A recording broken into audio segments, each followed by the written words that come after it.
Hello everyone, আমার channel Shanta cooking স্টুডিওতে আমি ফারজানা শান্তা আপনাদের সবাইকে অনেক অনেক ওয়েলকাম জানাচ্ছি। আজকে আপনাদের জন্য আমার এপিসোডে থাকছে কেসকি শুটকি দিয়ে কলমি শাক রান্না। তো চলুন এই কেসকি শুটকি দিয়ে কলমি শাক রান্না করতে কি কি ইনগ্রেডিয়েন্টস লাগছে আমরা দেখে নিই। আমি এখানে 2 আটি কলমি শাক নিয়েছি। শাকগুলোকে আমি ভালো করে ধুয়ে এভাবে কুচি করে কেটে নিয়েছি।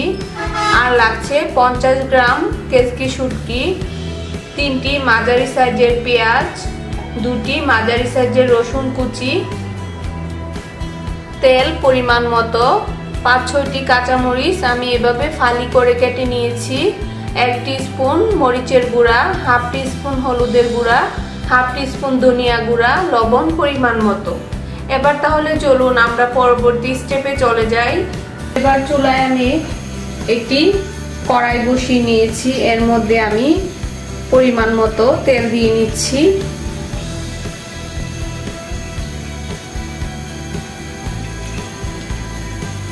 আমি প্রায় 3 টেবিল চামচের মতো তেল ইউজ করেছি। তেল গরম হয়ে এসেছে, এবার তেলের মধ্যে পেঁয়াজ কুচি, রসুন কুচি, পেঁয়াজ আর রসুনগুলোকে ভালো করে ভেজে নিতে হবে।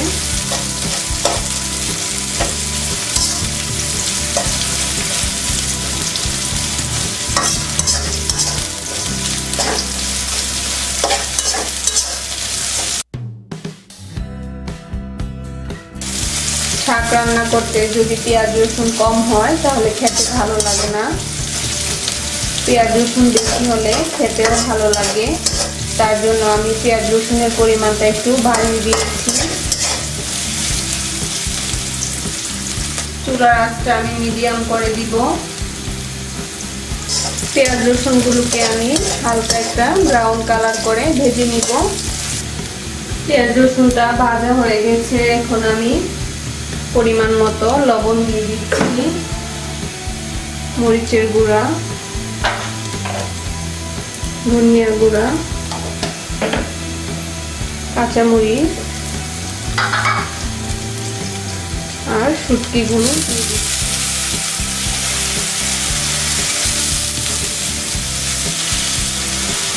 আমি অল্প একটু পরিমাণ পানি দিয়ে দিচ্ছি। এবার আমি সবগুলোকে একসাথে ভালো করে মিশিয়ে দিচ্ছি। এটাকে আমি হালকা একটু কষিয়ে নিব। ঢাকনা দিয়ে একটু ঢেকে দিচ্ছি। এবার 2-3 মিনিট পর ঢাকনাটা উঠিয়ে দেখে নিব কষানো হয়েছে কিনা। কষানো হয়ে এসেছে, এখন আমি কলমি শাকটা দিয়ে দিব।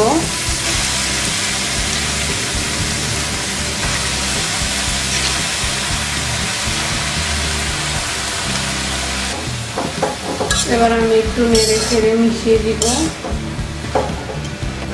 এবার আমি ঢাকনা দিয়ে ঢেকে দিব 4-5 মিনিটের জন্য।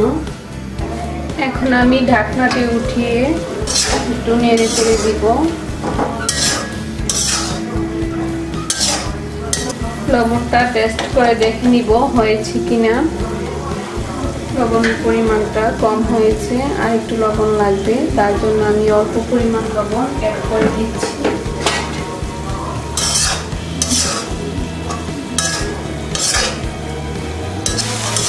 হয়ে গেছে আমার কলমি শাক কেসকি শুটকি দিয়ে রান্না। এখন আমি চুলাটি অফ করে দিব, তারপর পরিবেশন করব। তৈরি হয়ে গেছে কেসকি শুটকি দিয়ে কলমি শাক রান্না। এই ভাজিটি খেতে খুবই মজা।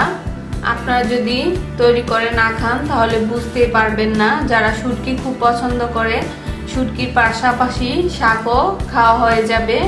তো আশা করি আমার রেসিপিটি আপনাদের ভালো লেগেছে।